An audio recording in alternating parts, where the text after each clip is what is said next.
국민의힘이 결국 국회에 들어오기로 했습니다. 22대 국회가 문을 연 지 25일 만입니다. 국민의힘은 민주당의 폭주를 막기 위해 국회 등원을 결심하였습니다. 원구성과 관련해 국민의힘은 의석수 비율에 따른 7개 상임위원장을 맡아 민생 입법에 집중하겠습니다.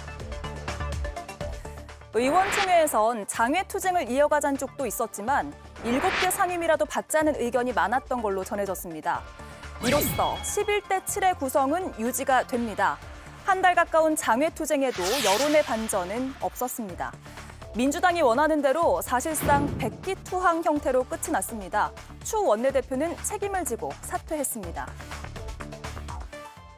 네, 함께할 네 분 소개해드리겠습니다. 서용주 전 민주당 상근 부대변인, 오신환 전 국민의힘 의원, 김보협 조국혁신당 수석 대변인, 김성열 개혁신당 수석 대변인 나와주셨습니다. 안녕하세요. 네, 안녕하세요. 네, 오신환 전 의원은 김병민 전 의원이 여기서 서울시로 옮겨가면서 나오게 됐습니다. 잘 부탁드립니다. 네네. 네.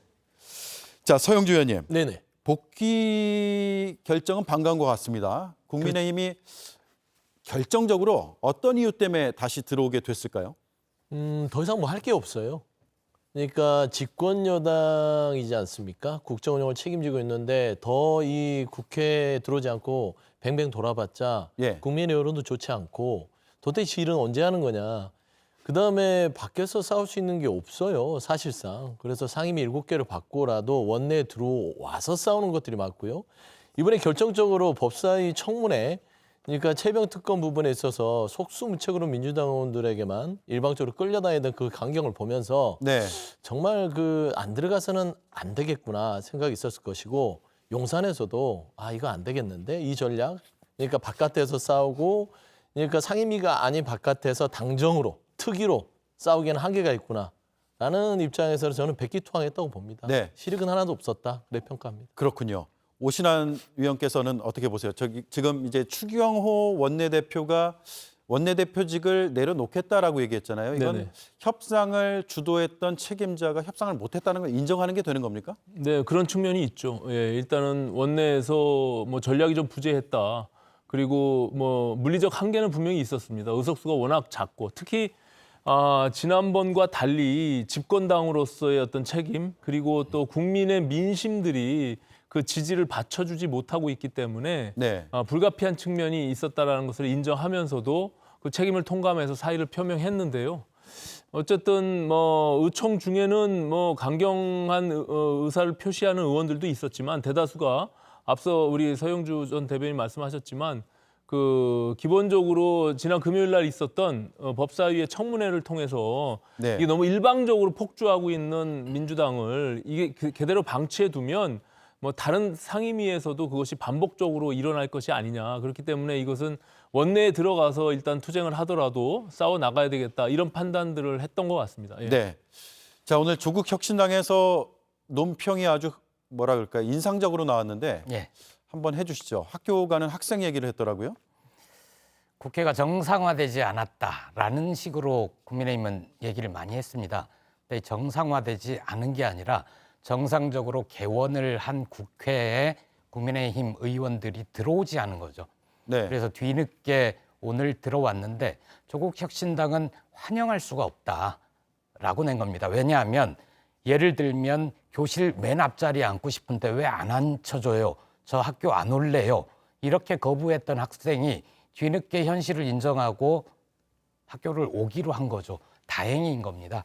그리고 추경호 원내대표 사퇴라는 표현을 쓰셨던데 정확하게는 사의 표명이고요. 그렇죠. 저는 추경호 원내대표가 다시 돌아올 거로 봅니다. 오늘 중진 의원들이 모였다고 하고 다른 의원들도 이게 추 대표가 협상을 잘못한 게 아니지 않냐, 어쩔 수 없는 현실을 인정해야 되므로 다시 돌아와서 열심히 일해달라, 이렇게 하고 돌아올 것 같습니다. 돌아올 것 같다.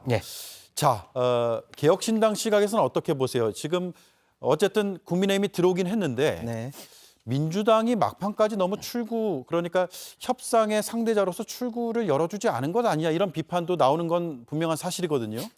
사실 민주당이 적극적으로 협상했다고 보기는 좀 어려운 측면이 분명히 있습니다. 상임위도 이제 민주당이 알아서 사실상 통보를 한 상황이거든요. 예. 근데 문제는 여론이 민주당에 그렇게 가혹하지 않았어요. 그런 윤 대통령이 최상병 특검법 거부권 같은 걸 사용하다 보니까 민주당이 국회를 일방적으로 운영을 하더라도 여론이 그렇게 해서라도 끌어가야지라고 한 측면이 좀 많았다고 보고요. 네. 그다음에 지난 21대 전반기에서는 민주당이 18개 상임위를 독식을 했었는데 요번에는 그걸 의식했는지 7개를 남겨놨던 상황이라는 거죠. 그러면은 국민의힘은 빨리 들어와서 야, 법사위를 너네가 정 못 놓겠으면 우리 운영이라도 줘라 라고 해서 협상을 잘 했어야 된다고 봐요. 네. 근데 국힘이 너무 욕심부리다가 본전도 못 찾은 게 아닌가 그런 생각이 좀 들고요. 또 한 가지 이제 공은 이제 민주당에게 넘어갔다고 봅니다. 지금 국힘이 지금 7개 상임위 그냥 무조건 받아가지고 들어온다. 이거 무슨 얘기냐면요. 민주당 그래 너네 하고 싶은 대로 다 해줄 테니까 어디 잘하나 한번 보자. 지금 추경호 원내대표 나는 말씀 들어보면 내부에서 그렇게 협조를 잘할 것 같지는 않아요. 네. 그 얘기는 뭐냐면 너네가 하라는 대로 다 해줬으니 어디에 잘하나 한번 보자 이거거든요. 이제 민주당이 시험대에 올라간 순간이다 이렇게 보입니다. 네.